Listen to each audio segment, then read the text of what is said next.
nome é Assir Benedito Antão. Nasci na Vila Nova Esperança, em Belo Horizonte, no dia 23 de agosto de 1948. Sou filho de José Benedito Antão e de Maria Ondina Antão. A minha escola custou a chegar na categoria de grupo escolar. Ela foi escola isolada, escola reunida, depois foi grupo escolar. Quando ela foi grupo escolar, ela ganhou o nome de Bem-vinda de Carvalho. Meu pai era comerciante, trabalhou na Souza Cruz durante muitos anos, e depois comerciante, né? Então eu, de menino, eu estava sempre no balcão. Eu gostava de brincar de rádio, de brincar eu fazia microfones, eu saía falando, brincando o dia inteiro. Quer dizer, era uma vocação. Quando eu era garoto, o meu bairro não tinha luz. Então, rádio lá, só rádio galena, que vocês nem sabem o que é. Só os mais antigos vão saber o que é um rádio galena, né? Era um rádio que era feito com a chamada pedra galena e um fiozinho enrolado. E daquele fiozinho você tirava um fone, como os fones hoje que nós temos, punha aqui e você ouvia a rádio mais forte. Naquela época a rádio mais forte era a Rádio Confidência, então você ouvia. Mas era muito baixinho, só você ouvia, né? As pessoas faziam isso, colocavam uma antena alta, feita com bambu e tal, para ter um rádiozinho em casa. Não precisava de energia elétrica, de nada, né? Depois, mais tarde, veio a luz elétrica, mas quando a luz elétrica chegou também o rádio a pilha. No meu bairro tinha o serviço de alto-falante da igreja. Eu sempre estava em contato com o microfone. A gente fazia festas no meu bairro, fazia programas de auditório no meu bairro, né? Eu fazia jornal falado no bairro pelo serviço de alto-falante do bairro. Fazia jornal falado com notícias do bairro, com notícias das conferências da igreja, da Sociedade São Vicente de Paulo, das notícias da igreja, das famílias, das coisas que aconteciam, das pessoas que estavam doentes, das mortes. Então, eu fazia um jornalismo no bairro, né? Depois isso se tornou jornalzinho também. Naquela época, o jornalzinho mimeografado. E eu, depois que completei o chamado grupo escolar, que era o 4º ano primário, né? Fui fazer o admissão ginásio, e aí as escolas eram só no centro da cidade. Eu fiz admissão ginásio na escola do Garoto. Depois fui para fazer o chamado curso, que muitos chamavam de ginasial, e tinha o básico, que era o que meu pai colocou. Meu pai queria que eu fosse perito contador. Chamava Escola Técnica de Comércio Brasileira. Era na Avenida Paraná. Aí eu já, depois que fui estudar à noite, eu de vez em quando ia nos programas de auditório das rádios à noite. A Rádio Guarani, que era na Rua São Paulo, a Rádio Confidência, que era na Praça Rio Branco, onde está a rodoviária hoje, né? E depois fui trabalhar numa rádio, nas duas rádios que eu trabalhei, as duas primeiras rádios que eu trabalhei efetivamente. A Rádio Jornal era na Rua Guarani e a Rádio Minas era na Rua Rio de Janeiro, quase na Praça 7. Tudo era no centro. A cidade girava em torno do centro da cidade. Eu tinha um irmão mais velho, Francisco Salles Antão, que tinha um apelido chamado Chico Lua. Ele foi cantor de rádio. Naquela época, ele deixava de trabalhar, chegar cedo no serviço para ir à rádio, cantar, participar de programas e etc. Tal. E, coitado, não ganhava nada. Era muito difícil, né? O rádio em Minas Gerais era muito difícil, né? Normalmente, o grande centro que irradiava música, cultura para o Brasil inteiro era o Rio de Janeiro, mais ou menos São Paulo. Mas o grande polo de artistas era o Rio de Janeiro. E ele não teve essa condição de sair daqui e ir para o Rio de Janeiro, né? Ficou aqui, até porque mais tarde ele trabalhava com meu pai também no armazém, até ser policial, fez um concurso, naquela época, Guarda Civil e etc. E meu irmão não deu nada, né? Vamos dizer assim, em termos de artístico, né? Meu pai, quando me viu, eu saía da aula às 11 horas da manhã, ia para a Rádio Minas, que ficava no edifício Capixaba. Tinha 13, 14 anos. Aí meu pai passou a me ouvir, o meu irmão me ouvia e ficava entusiasmado, porque ele gostava muito de rádio também, e muito das coisas que eu sei de música, eu fui aprendendo com meu irmão, né? Aí o meu pai, ao perceber que eu estava indo para o rádio, quando eu chegava em casa, eu levava uns pestelecos, né? Xingava, vagabundo, não quer saber de estudar, não sei o quê. Eu estava estudando, mas ele não queria que eu fosse no rádio, né? Aí ele achou melhor que eu arranjasse um emprego. Eu já tinha 14 anos. Naquela época, quando você fazia 14 anos, você era encaminhado para o trabalho, né? Todo menino da minha época. Todo mundo ia para o trabalho. E estudava à noite. Eu fui trabalhar na concessionária da Internacional, aos 14 anos, da Internacional. Inicialmente fui para oficina. Não tinha vocação, né? Então, logo me puseram na loja para limpar a loja, trabalhar de faxineiro. Vamos ver se isso aí... O dono da loja, um deles era amigo do meu pai. Era Alberto Brochado e Alberto Machado. A Internacional Avster, que ficava ali na Avenida Olegário Maciel, na Tamoios, entre Olegário Maciel e Guarani, né? Do lado da Guarani, nesse local, tinha a Rádio Jornal que funcionava no antigo Cine Leão 13, ali na Rua Guarani. Foi nessa época, em 1964, que eu me entusiasmava com os jornais da época, né? Era a minha primeira função, todos os dias de manhã, limpar o salão. O salão tinha que ficar brilhando limpo, muito limpo. Mas nesse momento, chegavam os jornais. Todos os jornais do Brasil.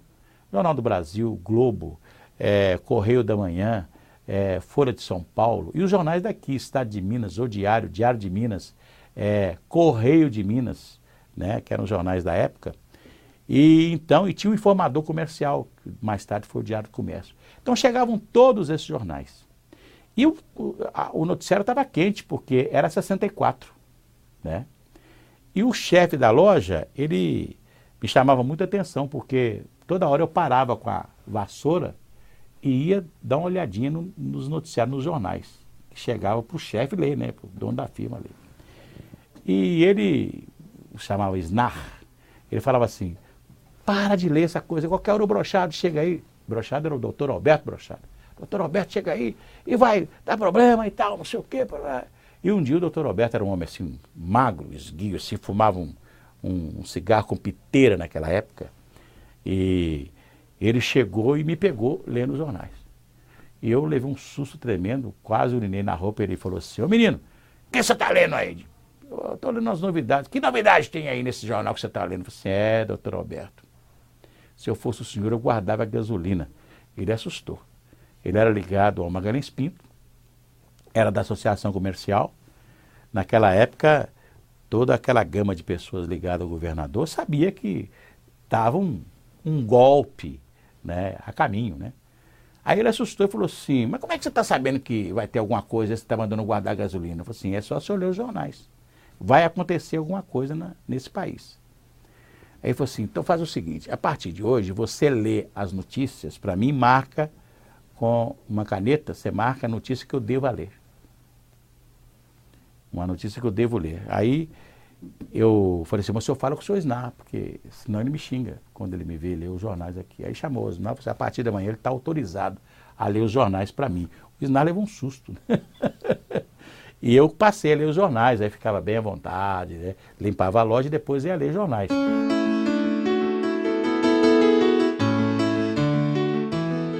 Aí em 65 eu saí, efetivamente, e comecei a trabalhar em rádio. E por incrível que pareça, eu vim trabalhar na Rádio Itatiaia, sem ganhar nada. Vim para o departamento de esporte porque um amigo meu, lá do bairro, ele era ótico e era amigo do Oswaldo Faria. O Oswaldo Faria também era ótico, né? Trabalhou em ótica durante muitos anos. E o Oswaldo, eu fui apresentado ao Oswaldo por esse amigo chamado Walter Kitts, morreu agora recentemente. O Walter me apresentou ao Oswaldo Faria. Você não pode ficar aqui não, você é um radialista pronto. E falou: Oswaldo, tem um menino aqui que está pronto, deixa ele aí com você e tal. Eu vim para a Rádio Itatiaia. E aqui na Rádio Itatiaia eu aprendi mais um pouco ainda. Mas em 66, quando a Rádio Itatiaia foi à Copa do Mundo de 66 e levou uma grande equipe, eu não pude ficar mais na rádio porque meu pai adoeceu. E eu tive que ficar tomando conta do comércio do meu pai e tive que sair da rádio. E quando meu pai melhorou, eu aí já fui para a Rádio Jornal. Aí um amigo me chamou: vem cá para a Rádio Jornal e tal. Eu já tinha uma experiência grande do departamento de esporte da Rádio Itatiaia e fui fazer esporte na Rádio Jornal. E trabalhei com esporte durante algum tempo. até 1968, por aí, na Rádio Jornal. Depois fui contratado, aí já contratado com carteira assinada pela Rádio Minas. E na Rádio Minas eu fui repórter, aí foi aí que eu comecei a fazer as coberturas na Assembleia. Eu pegava um gravador, saía ali da Rua Rio de Janeiro, atravessava a Praça 7, estava na Assembleia, na Rua Tamoios, né? E ali fazia a cobertura das reuniões da Assembleia, né?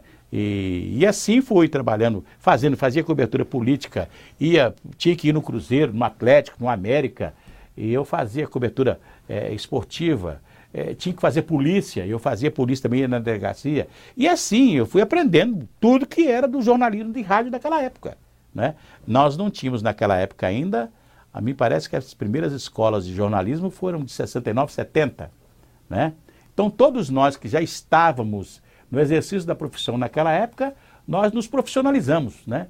Com a condição que aí passou a concurso, né? O jornalista passou a ser jornalista profissional, passou a ser uma profissão reconhecida, né? E todos nós que estávamos no pleno exercício da profissão naquela época, já não, muitos foram ser professores, né? Muitos foram ser professores, como o André Carvalho, como o nosso querido Carlos Felipe e Lélio Fabiano, todos foram para a universidade dar aulas, né? Porque eram grandes professores do jornalismo também. Em 1970, eu volto para Itatiaia para fazer só jornalismo, né? Mas já fazendo jornalismo à noite. E aí a Rádio Itatiaia entrou numa situação muito difícil. Em 72, ela tinha, o Januário Carneiro, ele tinha adquirido um jornal e uma televisão. E nós todos fomos trabalhar no jornal e na televisão. Mas só que tem que, infelizmente, o grupo de comunicação que ele formou, né, teve problemas financeiros, de administração e etc e tal. E, infelizmente, esse grupo ele se dissolveu praticamente. E foi aí que, ao ficar só na Rádio Itatiaia, porque nós trabalhamos na televisão e no jornal, saímos da televisão e do jornal, ficamos na Rádio Itatiaia. E na Itatiaia eu passei, com a experiência que eu tinha da Rádio Minas, a fazer tudo que eu aprendi a fazer lá. Eu redigia. E aí foi quando nós lançamos o Jornal da Itatiaia, né? E eu já fazia noticiário, já voltei a andar com o gravador debaixo do braço outra vez, né? E aí a Assembleia já tinha mudado para o bairro de Santo Agostinho. Nós começamos retomamos a reportagem política para a rádio, né? O Januário Carneiro era um empreendedor, né?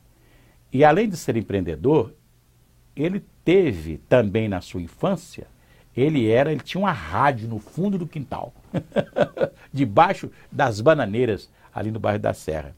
Ele era um vocacionado para o rádio também, né? E vocacionado para o jornalismo. Com 16, 17 anos, ele já estava no jornalismo, já era repórter do O Diário, né? Ele fundou a Rádio Itatiaia com 21 anos de idade.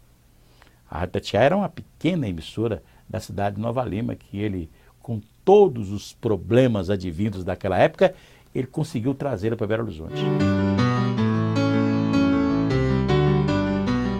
E no esporte, quando eu comecei na Rádio Jornal, enquanto a Rádio Confidência, a Rádio Guarani e a Rádio Itatiaia tinham um carro para levar os seus profissionais, eu ia a pé. Né? Eu saía da Rua Guarani, subia a Rua Tamoios, entrava no Parque Municipal, atravessava o Parque Municipal e ia lá no América, onde é hoje o Jumbo ali, né, o Extra. Ali eu fazia a cobertura do América, ia a pé, pegava a Avenida Alfredo Balena, Carandaí, a Avenida Álvares Cabral, subia a Gonçalves Dias, saía no Atlético. Gonçalves Dias ou Bernardo Guimarães, saía no Atlético. Fazia a cobertura do Atlético, descia a Olegário Maciel, entrava na Praça Raul Soares e ia no Cruzeiro. E depois chegava, antes de 11 horas eu tinha que chegar na rádio, aliás, antes de 11 horas, antes de 10h30, porque a nossa resenha esportiva era às 10h30 da manhã. Era primeiro que todo mundo. Então eu fazia isso todos os dias com o gravador debaixo do braço, no sol e na chuva. Foi a época da explosão do Cruzeiro, né? Você ia fazer cobertura de um treino do Cruzeiro, tinha 5.000 pessoas no Barro Preto, né? Acompanhando o treino do Cruzeiro, né? Era fantástico quando os clubes eram no centro, né? Você ia no Atlético, estava cheio.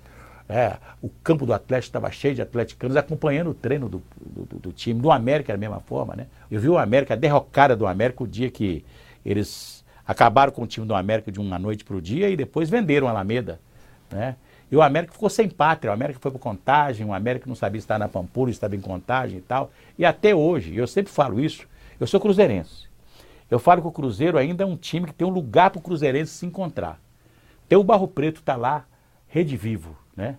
Você chega lá em qualquer momento, você vê lá os conselheiros, os sócios, até um clube, né, que funciona ali e tal. Os cruzeirenses estão ali. Você chega lá à noite, lá tem 3 botecos à noite. Está todo mundo nos botecos conversando, se encontrando e etc. Temos lá uma confraria de São Sebastião, que é fantástico, que se reúne toda terça-feira e etc. O cruzeirense está lá. Onde reúne o atleticano? Você passa em frente à sede de Lourdes, a sede está fechada. O América, onde que o América tem sede? Ninguém sabe, né? Cadê o americano? Antes, os americanos se encontravam na Alameda, conversavam, né? Então o futebol era mais rico, né? As pessoas conversavam mais, dialogavam mais, se encontravam mais. Hoje não tem isso mais. Então você começa a ficar malandro ali com aquela cobertura de jogador de futebol, né? Aí tinha um jogador no Cruzeiro, não vou falar aqui o nome dele, ele um dia fez pirraça e não julgava. Não julgava de jeito nenhum porque ele estava fazendo pirraça, porque ele queria que o Cruzeiro arranjasse um dinheiro para ele comprar um Ford, um carro, um automóvel que chamava um Corcel, que era um Corcelzinho, que hoje quase você não se vê mais o Corcel na rua. Mas ele fez uma pirraça danada e queria que o Cruzeiro arranjasse o Corcel. Aí passaram uns 3, 4 jogos que ele estava fazendo pirraça, aí o técnico, que era o Gerson dos Santos, o chamou e falou assim: fulano, vem cá. Nós estávamos assim, ao redor dele, no meio do campo ali e tal. E ele falou assim: vem cá, fulano. Ô, gente, quanto foi o bicho do jogo contra o fulano de tal? Foi X. Contra fulano, tanto. Contra o outro time, tal, tal. Aí, fulano, se juntar todos os bichos, dá quanto custa o carro? 4 milhões de cruzeiros naquela época, 4 mil cruzeiros. Assim, aí, já tinha o dinheiro para comprar o carro. Você deixou de julgar e deixou de ganhar o bicho e tal, né? Quer dizer, coisas, as malandragens, quer dizer, a gente convivia com isso tudo. Ainda quando eu fui fazer cobertura política, o ambiente político não era esse ambiente político que nós temos hoje, né? A política era uma coisa bem diferente do que nós temos hoje, né? Hoje nós temos aí uma política cheia de escândalos. Naquela época, para você ter uma ideia, quando a Assembleia Legislativa era na Rua Tamoios, você tinha salas dos partidos. Cada deputado que quisesse ter uma sala, alugava uma sala nos prédios ao lado da Assembleia. Ninguém tinha uma sala, tinha um gabinete como tem hoje. Tinha uma sala do PSD, uma sala do UDN, uma sala do PR, onde os deputados se encontravam e em cada sala tinha um telefone. Então era muito difícil, tinha um funcionário da Assembleia que trabalhava na sala da UDN, outro trabalhava na sala do PSD, era assim. Então não era... O ambiente era diferente. Quando a Assembleia foi para o bairro Santo Agostinho, foi a mais moderna Assembleia do Brasil, com gabinete para todos os deputados, com garagem. Naquela época não tinha garagem praticamente, né? O cara ia de ônibus para a Assembleia, de táxi, né? Então, quer dizer, o ambiente político da época era diferente. E outra coisa, você saía da Assembleia, andava 3, 4 quarteirões, estava no Palácio. Você andava 2 quarteirões, 3 quarteirões, estava na Prefeitura, né? A Câmara perto também. Então, a cidade, tudo funcionava no centro da cidade, então era muito mais fácil, né? Então, quer dizer, o ambiente político era diferente. Você saía da Assembleia Legislativa, na esquina da Rua Tamoios com a Rua São Paulo, né? Tinha a Gruta OK, onde tinha um chopp maravilhoso e um quibe. Então, era o lugar que você encontrava com os deputados para bater um papo. Ali saíam grandes matérias, porque você encontrava com os deputados ali. Hoje, na Assembleia, onde tem um mural da nossa querida Yara Tupinambá, ali era um cafezinho, né, cheio de poltrona. Então, era um outro ambiente também, que todo mundo chegava, tomava um cafezinho ali, era de graça, e aí você ficava por ali. Nós fazíamos reuniões, por exemplo, o CEPO, né, que era o Centro de Cronistas Políticos e Parlamentares de Minas, que foi fundado a partir das coberturas da Assembleia, desde a Rua Tamoios. O CEPO se reunia constantemente no restaurante da Assembleia. O restaurante da Assembleia era uma coisa fantástica, porque você se encontrava com os deputados, os almoços no restaurante da Assembleia era muito disputado, os espaços eram muito disputados, a noite era sempre maravilhosa, porque você se encontrava com os deputados ali para tomar uma cerveja, um uísque, uma sopa, um jantar, né? E nós, cronistas esportivos, e nós, cronistas políticos, nós, quantas e quantas vezes nós nos cotizávamos para receber um político a nosso convite. Por exemplo, nós queríamos falar com Magalhães Pinto. Aí nós combinávamos, que ele era senador na época, combinava o senador Magalhães Pinto para ter um papo conosco. E ele era nosso convidado para almoçar. A Assembleia sempre teve deputados corajosos e deputados que respondiam tudo. Depois de 64, ficou mais difícil. Às vezes o sujeito respondia certas coisas que nós mesmos não colocávamos no ar. Nós mesmos censurava, porque sabíamos que ia dar problema, né? Então, nós tivemos várias vezes, por exemplo, a sessão da Assembleia Legislativa ser encerrada de plano pelo presidente, porque todos saíam do plenário quando um deputado da oposição, ou mesmo da situação, ia fazer um discurso que podia comprometer o seu mandato. Quantas e quantas vezes o Dalton Canabrava ia fazer um pronunciamento e os deputados todos da Arena e do MDB daquela época saíam de plenário para o presidente encerrar a sessão para ele não poder falar. Aí, oficialmente, ele não falou. Então, oficialmente, porque naquela época caçava mandato mesmo, né? O cara era contra o governo militar, qualquer coisa que ele denunciasse, e o Dalton queria denunciar tortura, queria denunciar prisão e etc. tal. Quando o presidente ficava sabendo, então encerrava a sessão para ele não falar. Naquela época nós tínhamos uma bancada federal muito interessante, com bons senadores e tal, etc. Então todo mundo vinha para Minas na quinta e na sexta-feira. O que eu fazia? Eu tinha um fusquinha, eu saía daqui na hora do almoço, ia lá para o aeroporto da Pampulha. Ficava esperando o voo que chegava de Brasília, 12h30, 1h.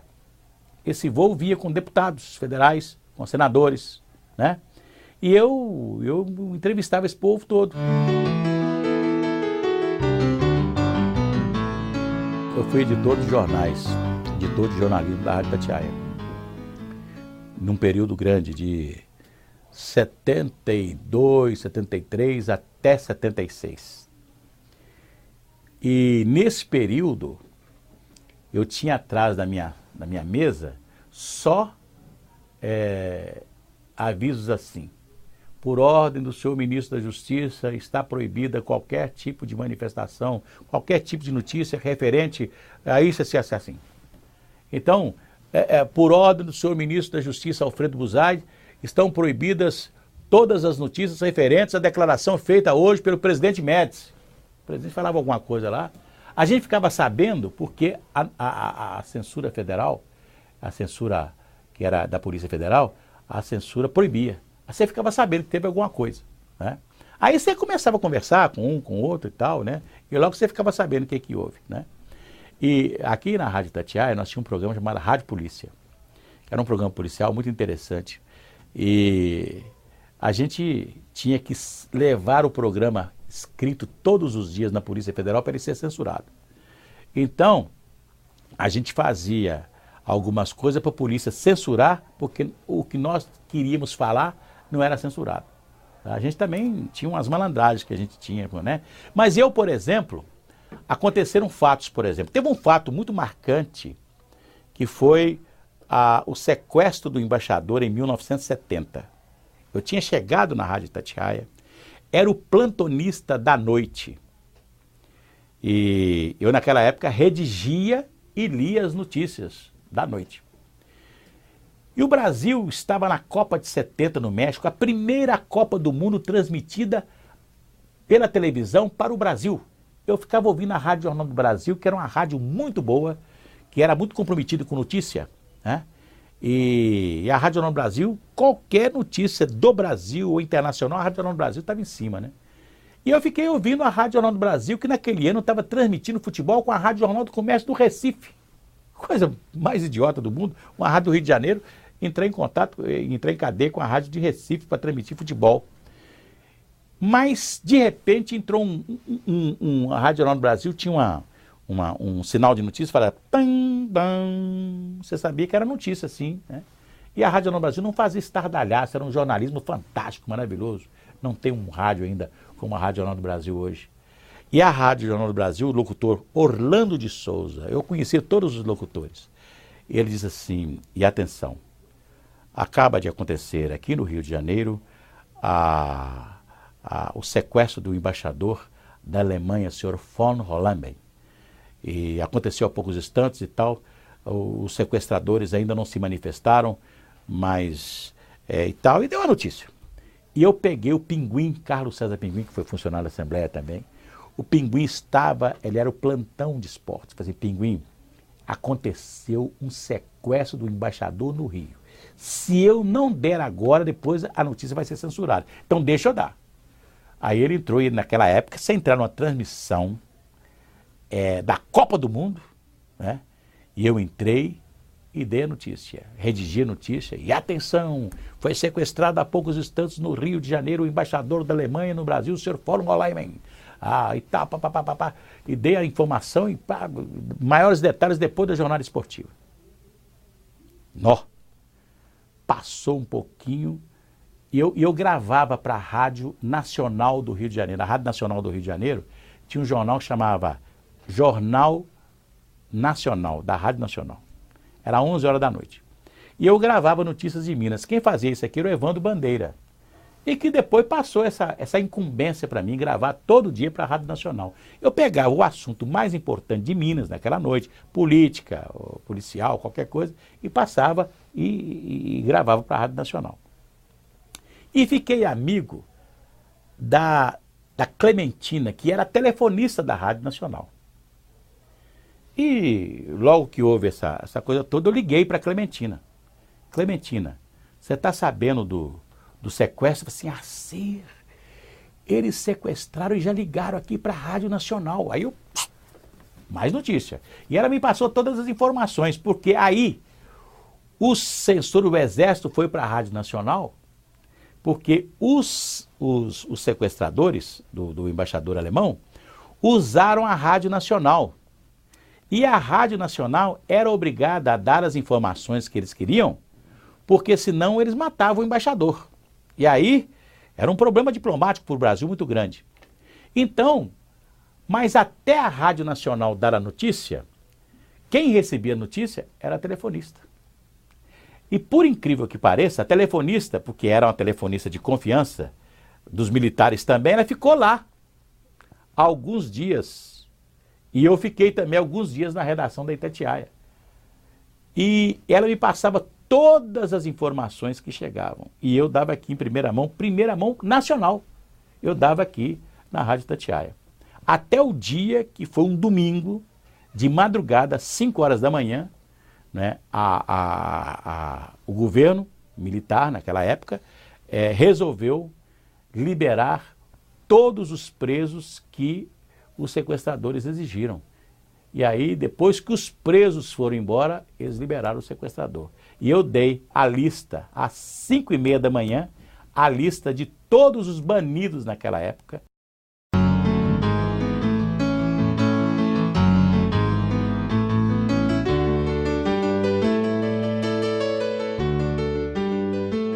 Nós estávamos passando em frente à Gameleira, como ouviu um barulho e uma poeira se levantando. E nós entramos lá, era o desabamento do pavilhão da Gameleira. O Pedro Luiz Carrapeta, que era um grande repórter policial aqui da rádio, imediatamente pegou um telefone da Secretaria da Agricultura e tomou conta do telefone. E começou a falar dali, era mais ou menos 12h15. E começou a falar dali. E todos nós ali falando, aquele negócio todo e tal. E a rádio ficou falando dali durante 3, 4 dias, ininterruptamente. Foi a maior tragédia acontecida em Belo Horizonte, que foi o desabamento do pavilhão da Gameleira. Morreram 64 funcionários. O Ruiter Miranda, ele saía com um gravador e começou a entrevistar operários que estavam com lajes em cima dele. Fulano, como é que você chama? Eu chamo fulano de tal, como é que você está aí? Como é que está? Eu estou assim, estou assado. Se tirar, eu estou com uma viga em cima do meu peito. Eu estou assim, eu estou assado. O Ruiter fez muitas gravações desse tipo. O Israel Pinheiro, que foi um grande governador, ele foi o construtor da antiga Feira de Amostras, quando ele era secretário da Agricultura, Indústria e Comércio. Ele foi o construtor da antiga Feira de Amostras, que tinha um pavilhão de exposições da indústria mineira, incipiente naquela época, tinha o Museu da Mineralogia e tinha a Rádio Confidência. Tinha ainda um grande cinema atrás desse prédio, da frente.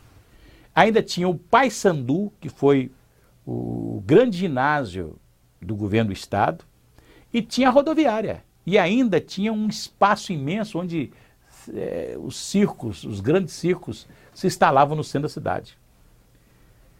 Então, com o fim desse logradouro, desse esquema, né, desse prédio que foi fundado em 1936, tudo isso começou a ser derrubado no governo Magalhães Pinto. E foi concluído no governo do Israel Pinheiro. Quer dizer, o Israel Pinheiro foi o secretário que inaugurou o sistema Feira de Amostras e depois inaugurou a nova rodoviária no local.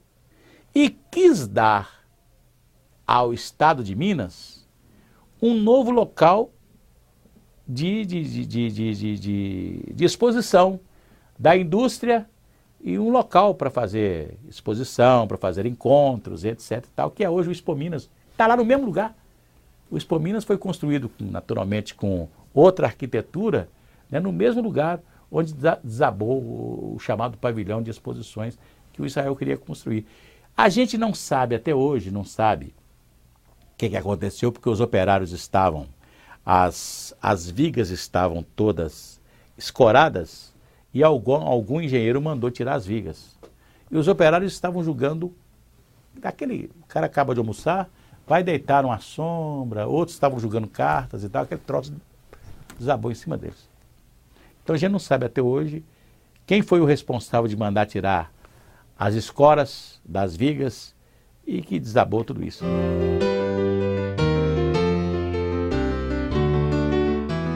Em 1980, o Papa, pela primeira vez, o Brasil recebeu a visita de um Papa, né? Foi num momento muito importante porque as igrejas evangélicas já estavam bem atuantes em todo o país. A visita do Papa foi muito importante para dar um calor assim à Igreja Católica no Brasil. E o Papa João Paulo II começou a sua visita como chefe de Estado, foi recebido em Brasília pelo presidente João Figueiredo. Eu estava lá. Nós acompanhamos toda a visita do Sumo Pontífice com 3 repórteres. Eu, Leonel da Mata e um professor de comunicação, padre Antônio Haddad, que já faleceu. Nós fizemos essa cobertura em todo o país. Teve a cobertura que foi feita em Belo Horizonte, que eu não estava presente, porque no momento que o Papa tinha saído de Brasília e veio para Minas, eu já estava no Rio esperando ele chegar. Ele celebrou a missa aqui, lá na Praça Israel Pinheiro, que ganhou o nome de Praça do Papa, né? Daqui ele foi ovacionado, foi daqui que o pessoal falou, rei, rei, rei, o Papa é nosso rei, né? Que ele ficou encantado com Belo Horizonte e que ele disse aquelas palavras que a gente não esquece mais. Mas que belo horizonte, ele viu a cidade dali de cima, né? E falou, o Papa não vos esquecerá nunca mais, né? Ele ficou encantado com Belo Horizonte. Foi daí que ele passou a chamar Dom Serafim de Belo Horizonte. E homenageou Dom Serafim dando-lhe o título de cardeal, mais tarde, antes de morrer, né, o nosso querido Papa João Paulo II. Do Rio de Janeiro, eu transmiti a sua chegada no Galeão.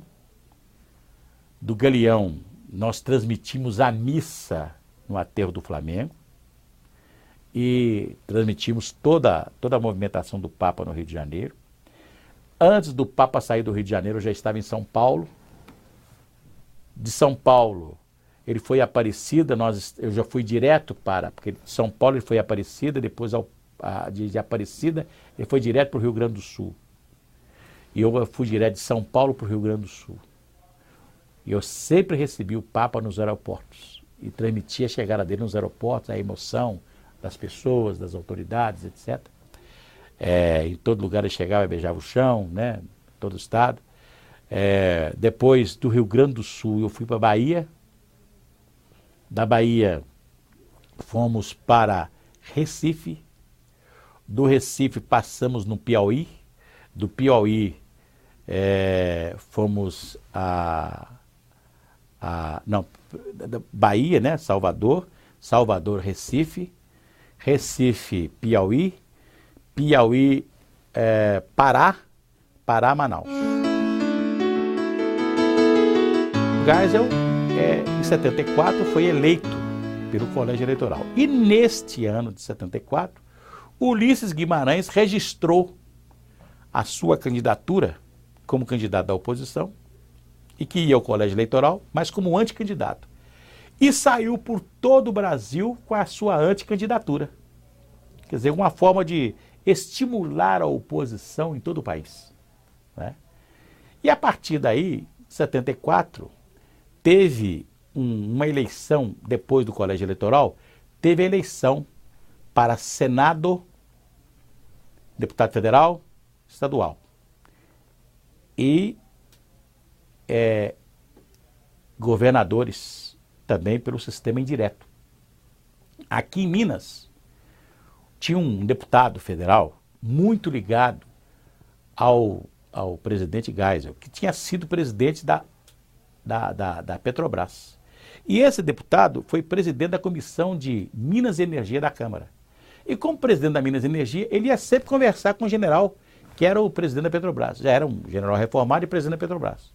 E foi esse o presidente que foi o presidente do Brasil, o Geisel, Ernesto Geisel. E esse deputado era o Aureliano Chaves.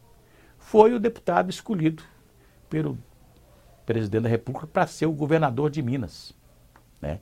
O presidente escolhia e o colégio eleitoral elegia, né? Então não podia ter, praticamente não tinha candidato de oposição. Essa viagem do presidente Ulisses Guimarães por todo o país ajudou a estimular a oposição no país inteiro. E naquele ano, o MDB elegeu 16 senadores, chegando quase a ter a maioria do Senado Federal. A Câmara também elegeu muitos deputados do MDB. Então, em 1977, o presidente Geisel fechou o Congresso Nacional, editou o chamado Pacote de Abril. O que era o Pacote de Abril? Ele fechou o Congresso e emendou a Constituição, criando a figura do senador biônico. Senador que também seria eleito, 1/3 do Senado seria eleito pelo voto do Colégio Eleitoral. Com isso, ele assegurou em 1978, tinham 2 vagas em 78, ele assegurou uma vaga para a Arena, né? Aqui nós elegemos o governador Francelino Pereira, o deputado Francelino Pereira, e o senador biônico foi Murilo Badaró. Aqui em Minas tinha um negócio, quando um era da UDN, um tinha que ser do PSD. A UDN sempre ficou com o governo indicado, que foi Aureliano Chaves, depois foi Rodolfo Pacheco, depois foi Francelino Pereira. todos oriundos da ex-UDN. Os vices eram do PSD. E o Murilo foi do PSD. Foi o senador, chamado senador biônico, né? Indireto. Mas naquele ano o Tancredo Neves se elegeu senador da República em 78. Antes, em 74, foi eleito o Itamar Franco, que era um ilustre desconhecido em Minas. Ele foi eleito em 74 contra o Zé Augusto Ferreira Filho, que era já um político, já era senador naquela época e disputava a reeleição. Era da Arena. Então, Minas ficou com 2 senadores. 3 senadores, mas 2 eram da oposição. E assim o governo viu que não adiantava correr contra o tempo. Porque mais cedo ou mais tarde, a oposição representada no MDB ia ganhar o governo. Um dia eles iam fazer a maioria da Câmara e do Senado, das Assembleias Legislativas, e o colégio eleitoral ia eleger uma pessoa da oposição. Então, houve um movimento das diretas já. O Dante de Oliveira era um deputado do Mato Grosso, ele tinha uma emenda que propunha eleições diretas para presidente da República. E essa emenda foi colocada em votação com um movimento no Brasil inteiro. Um movimento este que foi o estuário da campanha do Tancredo, quando o Tancredo foi o candidato no colégio eleitoral. Quando o governo da República viu que não conseguia, que sabia mais cedo ou mais tarde, ele ia ter problemas com a maioria no Congresso, ele extinguiu os partidos. Extinguiu Arena e MDB e possibilitou a criação de mais partidos. O que o governo pensou? Eu pego o que é a Arena hoje e faço um novo partido. E a oposição vai se fracionar em outros partidos, como aconteceu. O que era MDB virou PMDB, PTB, PDT, PT. Pelo menos 4 partidos de oposição, né, foram fundados a partir daquilo que era o MDB. O Congresso votou e a maioria arenista, né, não deixou passar. Quando lançaram o Tancredo, né, candidato da oposição, porque eles já sabiam que a candidatura do Maluf ia dar água dentro do PDS, porque ele não tinha o apoio do presidente da República, né? E aí um outro candidato surgiu no seio do PDS, que foi um coronel, que já tinha sido ministro 2 vezes, o Mário Andreasa, né? E o Mário Andreasa disputou a convenção do PDS com o Maluf ganhou, né? E houve um fato muito interessante. Eu estava lá em Brasília, em agosto de 1984, quando aconteceram as duas convenções. A convenção do PMDB e a convenção do PDS. Eu fui e a convenção do PDS era no sábado, a do PMDB era no domingo. E aí eu cheguei na convenção do PDS e os deputados mineiros, que eram do colégio do PDS, votando na convenção, saíram da convenção. E eu perguntei ao deputado Gerson Trindade Barreto, de saudosa memória: deputado, como é que o senhor votou? Eu falei assim: eu votei no Maluf. Mas por que o senhor votou no Maluf? Porque aí dá Tancredo mais fácil. Então Minas estava reunida naquele momento. E por que o Tancredo se elegeu presidente da República? Porque no momento em que o Aureliano não se viabilizou, eles cindiram o PDS. Quem era o presidente do PDS? Era o Sarney. Aí, eles saíram do partido, o Sarney renunciou e fizeram a Frente Liberal. E aí não teve lei eleitoral, não teve nada que evitasse que todos os deputados do PDS que quisessem ficar com o Tancredo, não teve problema nenhum, todos votaram no Tancredo. Então foi assim que o Tancredo foi eleito, com a cisão e com a liderança do Aureliano Chaves. Prova que o Tancredo tinha muita vontade de convidar para ser vice o Marco Maciel, que tinha sido governador de Pernambuco, que era do PDS, era uma figura e tal, extraordinária, que o Tancredo gostava. Mas o Aureliano é que impôs o nome de José Sarney.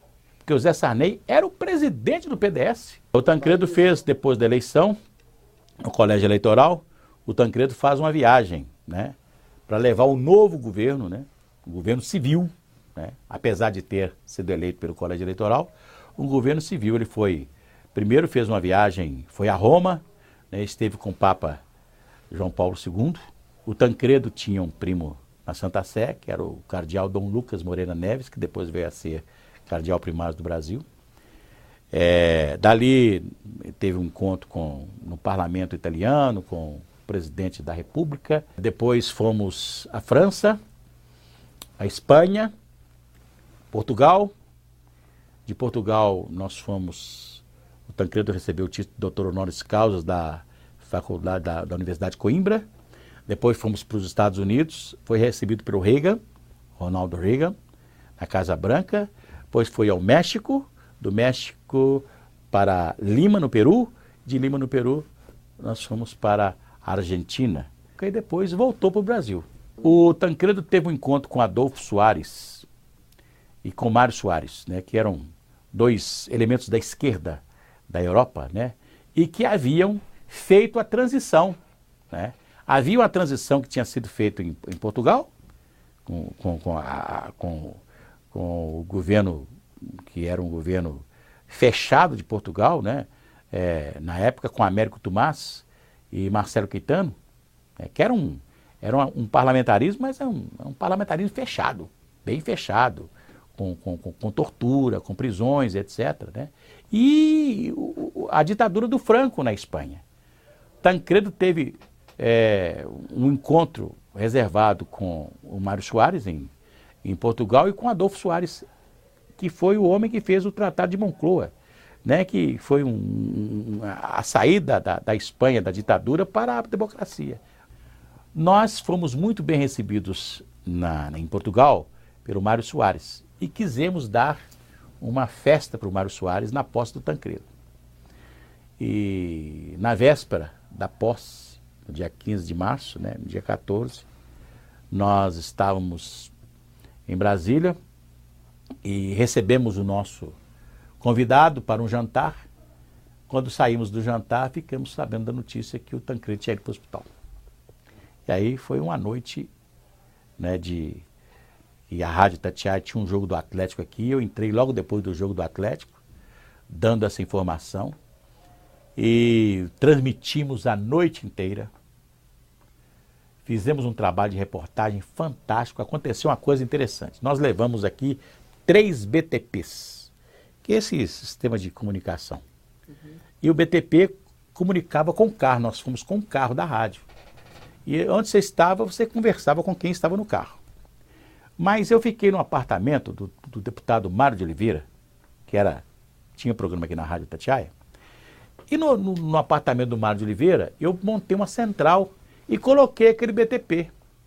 E falava com o carro e eu fiz uma ligação daquele BTP com a aparelhagem da rádio naquela época.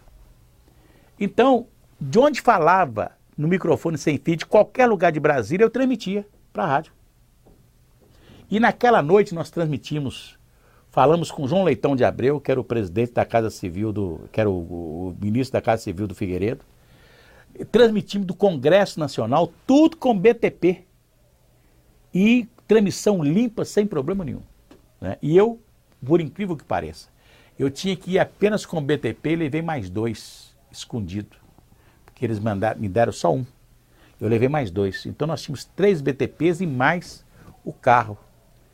Então, nós ficamos, eu tinha montado um esquema para ficar a noite inteira transmitindo a posse, todas as festas da madrugada que iriam redundar na posse, que não aconteceu. A posse foi do Sarney.